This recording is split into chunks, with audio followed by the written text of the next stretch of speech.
Welcome to Maurya classes, आपका भरोसेमंद साथी। नमस्कार विद्यार्थी मित्रों, आप सभी का स्वागत करते हैं मौर्या क्लासेस में।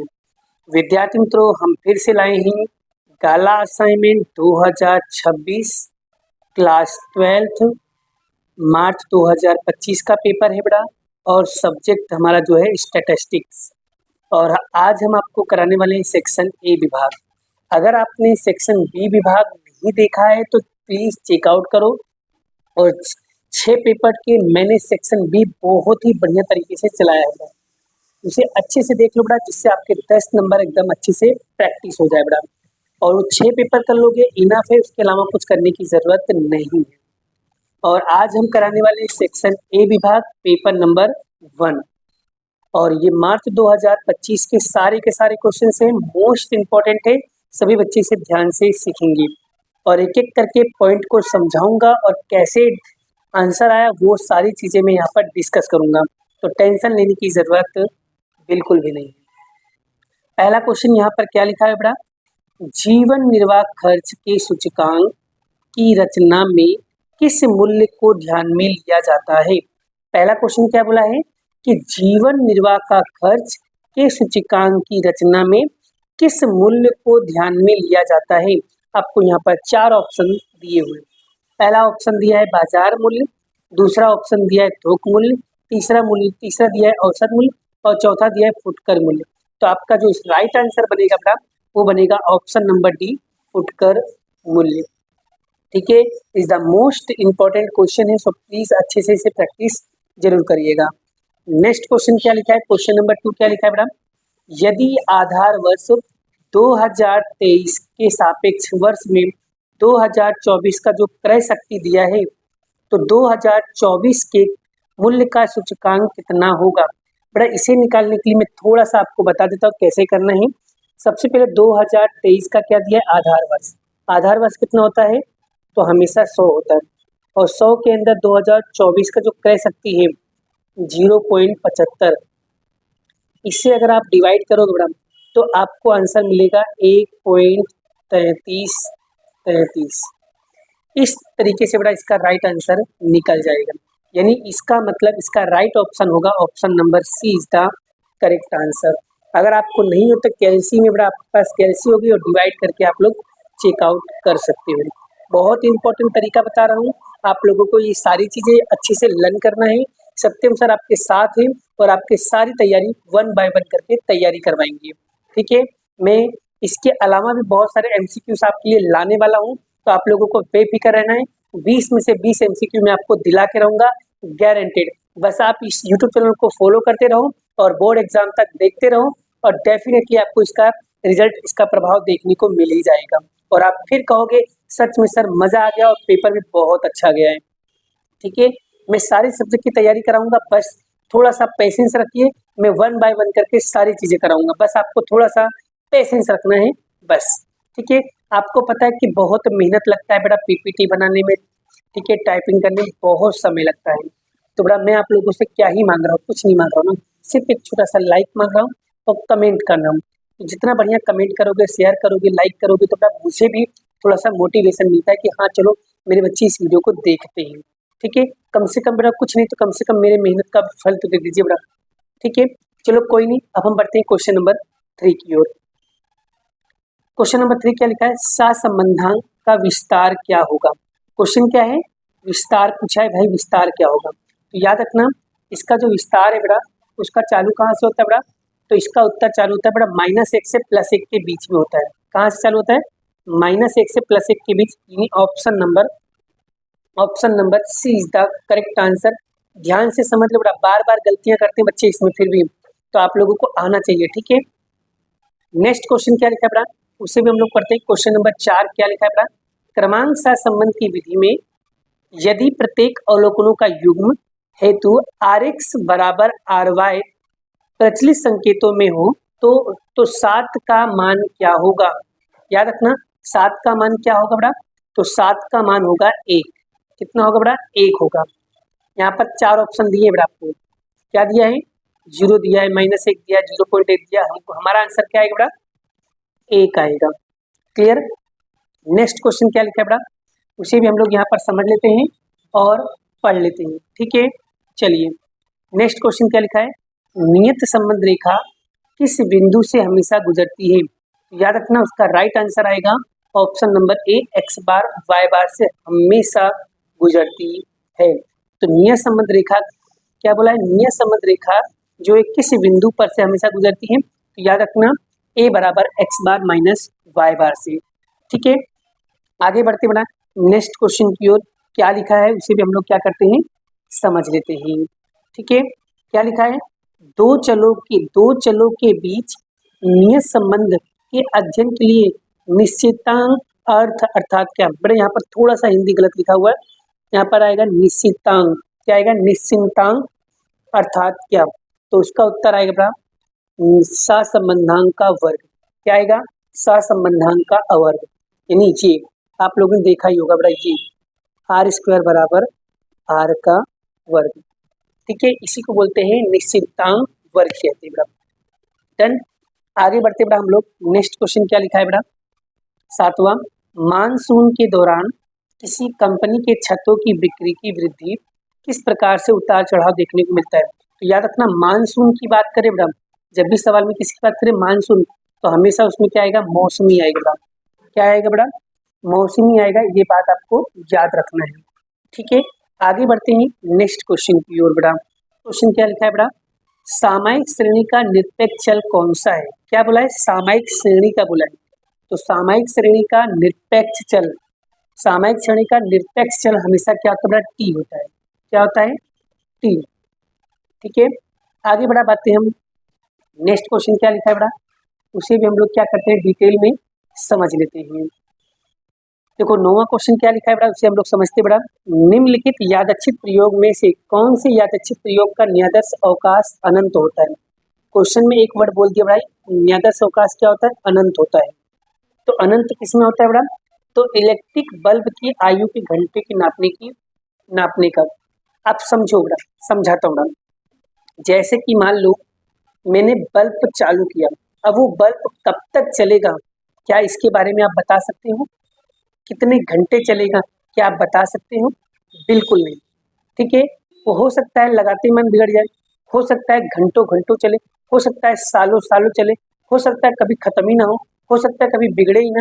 तो यानी उसका क्या है, उसका जो घंटे मापने का जो विधि है वो क्या है, अनंत है। मतलब वो मतलब इलेक्ट्रॉनिक बल्ब की आयु क्या होती है, अनंत होती है। ठीक है, कोई भी इसे नापा नहीं जा सकता है। तो यानी यहाँ पर ऑप्शन नंबर सी इसका करेक्ट आंसर। ठीक है बड़ा, आगे बढ़ते हैं हम लोग नेक्स्ट क्वेश्चन की ओर बड़ा, उसे भी हम लोग क्या करते हैं समझ लेते हैं। ठीक है, चलिए नेक्स्ट क्वेश्चन क्या लिखा है, 10वां, लीप वर्ष ना हो ऐसे फरवरी मास में 5 सोमवार है, इसकी संभावना का मान कितना होगा। देखो बड़ा एक तरीका बता रहा हूँ बड़ा, यहाँ पर मास बोला है मतलब महीने की बात कर रहे बड़ा। तो अब आपको मैंने यहाँ पर थोड़ा सा ट्रिक बता रहा हूँ बड़ा, कैसे सोल्व करना होता है। आपको पता है एक साल में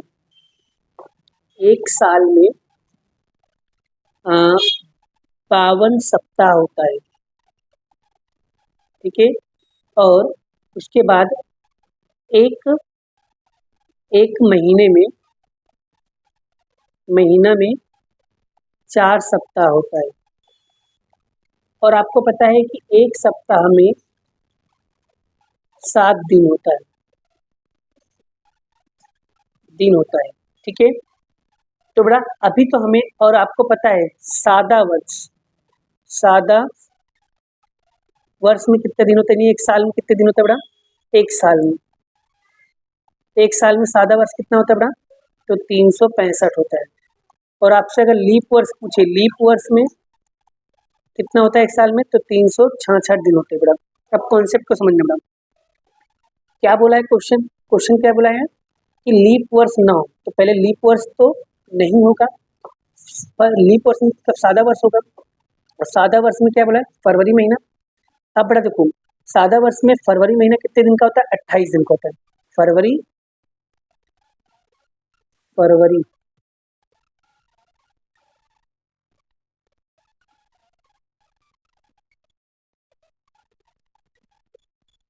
महीने बड़ा होता है आपका 28 दिन का होता है। ठीक है, सादा वर्ष। तो अगर लीप वर्ष होता है तो 29 दिन होता है, राइट। अब बड़ा हमें क्या बोला, फरवरी महीने बोला, मतलब महीने की बात हो रही है, तो ये रहा महीना, तो ये महीना और ये महीना दोनों का गुणा करेंगे बड़ा, 3 के 7 गुणे कितना होगा बड़ा 4, कितना होगा 28, और बटे में हमेशा क्या लिखने का 7, और बड़ा 28 में से 28 माइनस करो कितना आएगा बड़ा 0, यानी इसका जो राइट आंसर आएगा वो कितना आएगा 0 आएगा। तो option number A is the क्या आएगा करेक्ट आंसर। आई होप, आशा करता हूँ आपको ये चीज़ें बढ़िया से समझ में आ गया हो। जब महीना की बात करें बड़ा, तो महीना और इससे गुणा करने का हमेशा, लेकिन अगर साल की बात करें तो इससे और इससे गुणा करने का बड़ा। क्लियर हो बड़ा? इस तरीके के टॉपिक को समझना बहुत इंपॉर्टेंट है, हर बार एग्जाम में पूछे जाते हैं, तो टेंशन मत लेना। सत्यम सर ने आपको सारे डाउट्स क्लियर करेंगे, बस आपको क्या करना है समझना है। आगे बढ़े बड़ा हम, अब हम बात करते हैं नेक्स्ट क्वेश्चन क्या लिखा है बड़ा, निम्नलिखित में से कौन सा चल सतत चल का उदाहरण। यहाँ पर क्या बोला है सतत चल बोला है बड़ा, क्या बोला है सतत चल बोला है बड़ा। तो सतत चल क्या मतलब क्या होगा बड़ा, यहाँ पर ऑप्शन क्या आएगा, इसका राइट आंसर क्या आएगा बड़ा, दिन के दौरान का महत्तम तापमान, दिन के दौरान का महत्तम तापमान। ठीक है, ये कैसे है सतत चलते रहते हैं, हमेशा चलता रहता है बड़ा। ये क्या है तापमान, धीरे धीरे इसका तापमान बढ़ता घटता रहता है बड़ा, मतलब ठीक है सुबह से चालू होगा तो शाम ऐसे दोपहर तक ही बढ़ता जाएगा बढ़ता जाएगा बढ़ता जाएगा, मतलब कंटिन्यूस चलता रहेगा बड़ा। ठीक है, आगे बात करते हैं हम लोग नेक्स्ट क्वेश्चन बड़ा 12वां, एक असतत चल संभावना वितरण हेतु ई एक्स बराबर 5 ई एक्स स्क्वायर बराबर 35, तो इस वितरण में विचरण क्या होगा वो बताइए। तो इसका राइट आंसर क्या आएगा बेटा 10 आएगा, इसका राइट आंसर क्या आएगा 10 आएगा। ठीक है, अगर आप समझना चाहते हैं कि इसको कैसे सोल्व किया बेटा, तो मैं आपको वो भी सोल्व करके दिखा देता हूँ बेटा। ठीक है,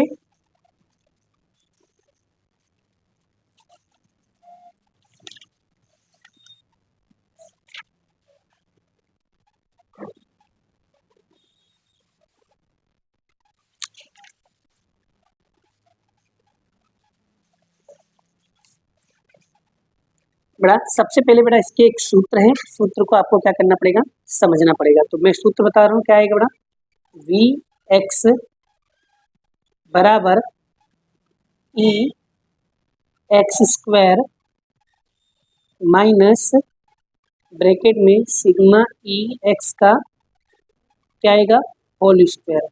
ठीक है, अब देखो बेटा वी एक्स यानी वी मतलब विचरण, ठीक है वेरिएंस, यानी एक्स बराबर ई एक्स स्क्वायर कितना दिया बेटा आपको 35 दिया है, तो यहाँ पर आएगा 35 माइनस ई एक्स कितना दिया है 5, यहाँ पर क्या आएगा 5 का वर्ग, तो यानी इसका राइट आंसर यानी कि 35 और 5 का वर्ग क्या आएगा 25, तो माइनस करो कितना आएगा 10, तो इसका राइट आंसर कितना आएगा 10।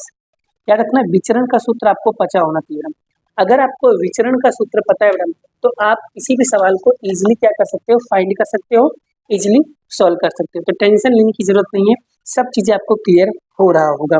डन, आई होप, आशा करता हूँ बड़ा आपको ये चीजें बढ़िया तरीके से क्या हुआ बड़ा समझ में आ गया है। अगर बड़ा ये टॉपिक क्लियर हो गया है तो जरूर बड़ा कमेंट कीजिएगा, ठीक है, मुझे भी अच्छा लगेगा कि आप लोग बड़ा मेरा सपोर्ट कर रहे हो और आप लोगों की वजह से बड़ा इस सवाल को इजीली मैं फाइंड कर पा रहा हूँ।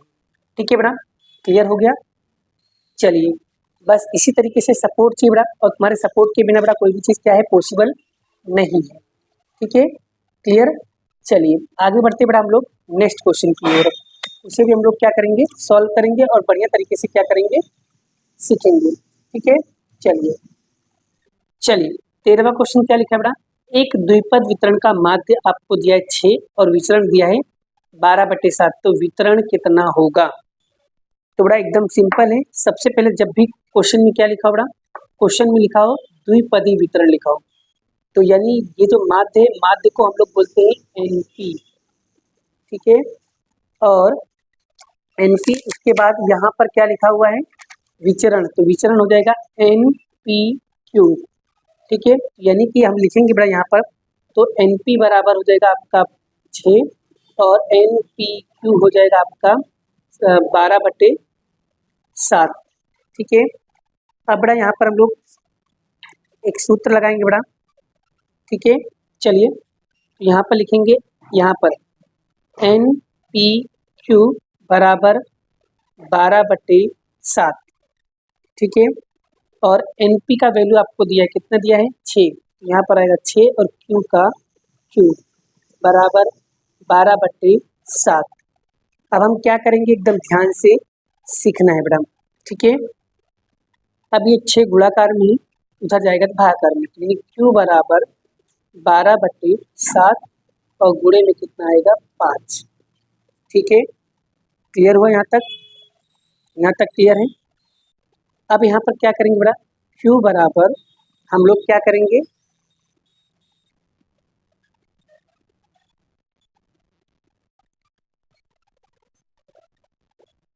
तो यहाँ पर 12 और यहाँ पर 35 कर देगा Q का आंसर। अब हमें निकालना है P, तो P कैसे निकालोगे बेटा, तो P निकालने के लिए क्या सूत्र लगाओगे बेटा, P बराबर 1 माइनस Q, 1 का 1, Q कितना दिया है 12/35। अब हम क्या करेंगे, यहाँ पर कुछ नहीं, क्या करेंगे चौकड़ी गुणा करेंगे, तो P बराबर 35 एक कम 35 और 12 एक कम 12 और 35 एक कम 35, तो P बराबर, अब बेटा 35 में से क्या करना है 12 माइनस करेंगे तो कितना आएगा 23, कितना आएगा 23/35। तो यहाँ पर जो हमारा आंसर आ रहा है बेटा वो 23/35, इसको अगर डिवाइड करेंगे तो बेटा ये हमारा किस में आएगा, ऋण विषम आएगा, किस में आएगा, ऋण विषम आएगा। क्या उत्तर आएगा हमारा, ऋण विषम होगा, ठीक है। तो इसका आंसर क्या आएगा, ऋण विषम। तो ऑप्शन नंबर हमारा क्या आएगा, बी, इसका राइट आंसर क्या आएगा, ऋण विषम आएगा। आई होप, आशा करता हूँ आपको ये चीजें क्या होगा, क्लियर हो गया होगा, ठीक है। आगे बढ़ते हैं नेक्स्ट क्वेश्चन की ओर, ठीक है। नेक्स्ट क्वेश्चन की ओर पढ़ते बेटा, क्वेश्चन नंबर यहाँ पर देखो क्या लिखा है 14वां, प्रमाणित चल का माध्य और विचरण में से कौन सा है, तो इसका राइट आंसर क्या आएगा, ऑप्शन नंबर ए, माध्य बराबर 0 और विचरण बराबर 1 होता है, ठीक है। आगे क्या लिखा है बेटा, कि नेक्स्ट क्वेश्चन क्या लिखा है बेटा, प्रमाणीय वक्र में U के दाईं ओर प्रदेश का क्षेत्रफल कितना होता है, U के दाईं ओर का प्रदेश का क्षेत्रफल कितना होता है बेटा, याद रखना 0.5 होता है, इधर का भी 0.5 उधर का भी 0.5 ही होता है। तो यहाँ पर इसने बोला दाईं ओर बोला है, तो दाईं ओर का 0.5 और बाईं ओर का भी 0.5 बोला है, ठीक है। अगर कुल बोला होता तो एक आता, दाईं का बोले तो भी 0.5, बाईं का बोले तो भी 0.5। डन। आगे बढ़ते हैं हम लोग नेक्स्ट क्वेश्चन की ओर, ठीक है बेटा। नेक्स्ट क्वेश्चन भी क्या है, बहुत ही ज्यादा इंपॉर्टेंट क्वेश्चन है बेटा, इसकी भी प्रैक्टिस करते रहना चाहिए क्योंकि एग्जाम में बार पूछे जाते हैं बेटा। ये क्वेश्चंस आते हैं तो प्रैक्टिस करते रहना चाहिए, अगर करते रहोगे तो आपको दिक्कत नहीं पड़ेगा और आपको आता भी रहेगा। क्लियर बेटा, आई होप, आशा करता हूँ बेटा आपको ये सारी चीजें क्या होगा, क्लियर हो रहा है। डन। चलिए अब बेटा इसको कैसे सोल्व करना है इसके बारे में हम लोग समझते हैं, ठीक है। चलिए नेक्स्ट क्वेश्चन क्या लिखा है बेटा, यहाँ पर प्रमाणीय वितरण हेतु माध्य और प्राचल माध्यक, ठीक है, प्राचल माध्यक, यानी प्राचल नहीं आएगा, यहाँ पर आएगा प्रथम, क्या आएगा बेटा, प्रथम आएगा, प्रथम चतुर्थक 15 और 11 है, तो तृतीय चतुर्थक का मूल्य क्या कौन सा होगा। तो सबसे पहले बेटा तृतीय चतुर्थक मतलब Q3 आपका सूत्र बताना पड़ेगा। तो Q3 का सूत्र आप लोगों को याद होना चाहिए, क्या सूत्र है, तो Q3 plus Q1 divide by 2 होता है। तो चलिए अब यहाँ पर हम लोग सॉल्व करते हैं बेटा, ठीक है। ये देखो माध्य मतलब क्या होगा बेटा, माध्य मतलब होगा म्यू और प्रथम चतुर्थक मतलब होगा Q1 होगा बेटा, ठीक है। चलिए तो Q3 बराबर Q3 हमें फाइंड करना है, प्लस Q1 की वैल्यू कितना दिया है 11 और 2 का 2 दिया है, ठीक है। चलिए और ये यही होगा हमारा तृतीय चतुर्थक बोलो या माध्य बोलो, ठीक है, दोनों का बात क्या होता है, एक ही होता है बेटा, ठीक है, एक ही बात होता है, ठीक है। क्लियर हो बेटा। चलिए तो इसी को हम लोग M भी बोल सकते हैं, ठीक है, यानी M की वैल्यू कितना दिया है आपको 11 दिया है, तो यहाँ पर आएगा 11 बराबर Q3 प्लस 11, सॉरी 15 दिया है, सॉरी 15 है, कितना दिया है 15 और बट्टे में 2, ये डिवाइड में इधर गुणा कर लो, 15 गुणे 2 Q3 प्लस 11, 15 दूनी कितना आएगा 30, तो Q3 माइनस 11, ये माइनस प्लस 11 उधर जाएगा तो माइनस का, तो 30 माइनस 11 बराबर Q3, तो 30 में से हमें क्या करना है 11 माइनस करना है, तो 30 माइनस 11 करेंगे तो कितना आएगा 19, यानी कि Q3 बराबर कितना आएगा 19, यही क्या होगा इसका राइट आंसर होगा। आई होप, आशा करता हूँ बड़ा आपको ये टॉपिक क्या हुआ बहुत बढ़िया तरीके से क्लियर हो गया होगा। आई होप, आशा करता हूँ बड़ा आपको ये कॉन्सेप्ट भी समझ में आ गया है। अगर वीडियो अच्छी लगी तो वीडियो को लाइक जरूर करना बड़ा, बहुत ही डिटेल में आपको ये सब चीज़ें बता रहा हूँ इसीलिए। ठीक है, आगे बढ़े बड़ा हम लोग। देखो बड़ा ये सब चीज़ें इंपॉर्टेंट है, इसलिए मैं आप लोगों को क्या कर रहा हूँ पहले से बता दे रहा हूँ। Done, clear. चलो आगे बढ़ते हैं हम लोग नेक्स्ट क्वेश्चन की ओर। चलिए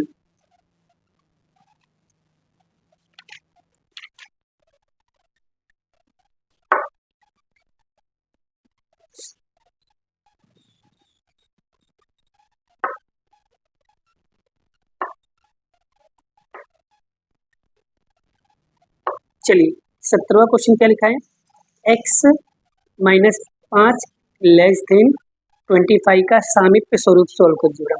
सबसे पहले आपको पता होना चाहिए कि सामीप्य स्वरूप का सूत्र क्या होता है। सामीप्य स्वरूप का सूत्र क्या होता है, तो वही बता रहा हूँ। देखो क्या बोला, सामीप्य स्वरूप। सामीप्य स्वरूप का सूत्र क्या होता है बड़ा, तो होता है एन और ए और डेल्टा होता है। ठीक है, अब बड़ा ए किसको बोलेंगे, ए बोलेंगे 5 और डेल्टा बराबर कितना होगा 25, यानी एन का एन ए बराबर हो जाएगा 5 और डेल्टा बराबर हो जाएगा 0.25। देखो ऐसा अगर ऑप्शन में दिया तो वही हमारा क्या होगा राइट आंसर। तो ऑप्शन नंबर हमको दिया है, option number D is the correct answer. I hope, आशा करता हूँ आपको ये चीज़ें क्या होगा बढ़िया तरीके से क्लियर हो गया है। अगर आपको ये चीज़ें क्लियर हो गया मैडम, समझ में आ रहा है मुझको, अगर सारी चीज़ें क्लियर हो रहा है ना तो प्लीज़ एक बार जरूर मुझे मैसेज करो मैडम, जिससे मुझे भी पता चले कि सर आप जो कह रहे हो या जो बता रहे हो वो सब चीज़ें मेरे मन में क्लियर हो रहा है, मेरे माइंड में क्लियर हो रहा है और मुझे सारी चीज़ें समझ में भी आ रहा है, तो मुझे प्रॉब्लम नहीं होनी चाहिए। तो क्या होगा, जिससे मेरे को समझाने में क्या होगा और मज़ा आएगा। चलिए नेक्स्ट क्वेश्चन, क्वेश्चन नंबर क्या दिया बेटा, क्वेश्चन नंबर 18 दिया है, यदि y बराबर 10 माइनस 3x, क्या दिया 10 माइनस 3x, x बराबर -3 हो तो y के किस मूल्य के अनुलक्षी होगा। तो पहले सोल्व करेंगे। देखो बड़ा यहाँ पर कैसे सोल्व करते हैं बड़ा, मैं सोल्व करके बताता हूँ आपको। ठीक है, y बराबर 10 माइनस 3x, तो जहाँ पर x दिखेगा वहाँ पर -3 लिखेंगे, तो 10 माइनस 3, तो यहाँ पर आएगा माइनस का 3। ठीक है, अब आगे बढ़ा, तो 10 माइनस यहाँ पर क्या आएगा माइनस का 9, 3 त्रिक का 9। अब 10 माइनस माइनस क्या होगा प्लस 9, तो 10 में 9 जोड़ेंगे कितना होगा 19, तो इसका राइट आंसर कितना आएगा 19। तो option number C is the correct answer. Clear, चलिए आगे बढ़ते हैं हम लोग और सीखेंगे बढ़िया तरीके से सवाल को। ठीक है, आप लोगों को क्लियर होना चाहिए, बस आप लोगों को आना चाहिए बस, बाकी और कोई मतलब नहीं है बच्चा पार्टी। ठीक है, अब लास्ट क्वेश्चन की ओर बढ़ रहे हैं हम लोग, ध्यान से समझते हैं बड़ा। 19वां क्वेश्चन क्या लिखा, y बराबर ए एक्स एन, जहाँ ए अचालक संख्या है तो डी वाई अपूर्ण में डी एक्स की कीमत क्या होगी। तो इस समय इसका राइट आंसर बनेगा बड़ा ये क्या है, इसका सूत्र है, इस सूत्र को याद रखना पड़ा, ये फॉर्मूला है बड़ा, इसको प्लीज जरूर याद करके जाना बड़ा, ये फॉर्मूला है बड़ा। ठीक है, चलिए आगे नेक्स्ट क्वेश्चन क्या लिखा है बड़ा, नेक्स्ट क्वेश्चन भी हम लोग एक बार इसको समझ लेते हैं क्या कहना चाह रहा है। 20वां, देखो 20वां क्या लिखा है, मांग के मूल्य सापेक्षता का सूत्र बताइए। देखो इसमें भी क्या बोला है, सिर्फ सूत्र बताना है बड़ा, क्या बोला है क्वेश्चन में, फॉर्मूला बताना है, सूत्र। तो बड़ा मांग की मूल्य सापेक्षता का सूत्र होता है बड़ा ये, option number A is the correct answer, -p upon x into D x upon D P, यही क्या होगा इसका राइट आंसर होगा। एक बार क्वेश्चन को समझ लो, ऊपर पहले p आएगा x आएगा और यहाँ पर माइनस कंपल्सरी, तो माइनस पे बच्चे गलती ना करें। देखो इसमें माइनस दिया है और ये सवाल सेम है लेकिन इसमें माइनस नहीं दिया इसलिए ये वाला नहीं होगा। यहाँ पर देखो ऊपर x आ गया इसलिए ये भी नहीं होगा। यहाँ पर ऊपर p आ गया इसलिए ये भी नहीं होगा। तो formula number 1 the right answer. इस तरीके से बेटा देखो मैंने आपको आज के पेपर नंबर 1 का सेक्शन ए विभाग बहुत ही डिटेल में सॉल्व करके आप लोगों को क्या किया है, समझाया है। अगर आपको फिर भी कोई डाउट रहता है या कोई कंफ्यूजन रहता है, अगर कोई चीज़ें नहीं समझ में आती है तो आप लोग मुझे क्या करोगे, कमेंट बॉक्स में कमेंट करोगे और मैं आपको जरूर उसका रिप्लाई करूंगा, जिससे हो सकेगा और अच्छे अच्छे कंटेंट मैं आपके लिए ला सकूँ। बस आप लोगों को क्या करना क्या है, तैयारी करना है और बढ़िया से रिजल्ट लाना है। भगवान से दया से बड़ा माता रानी करे कि आपके अंदर वो एनर्जी आ जाए और आप लोग अच्छा रिजल्ट लेकर आओ।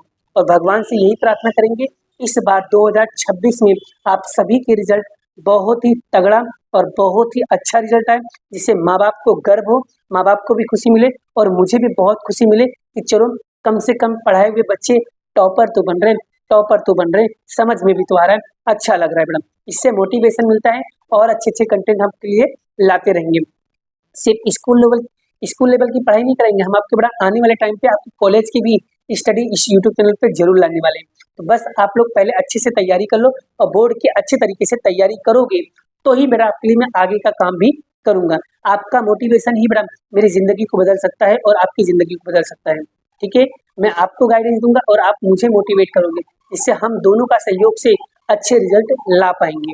ठीक है, समझ में आ गया। मिलते हैं नेक्स्ट वीडियो में नेक्स्ट लेक्चर के साथ। राधे राधे।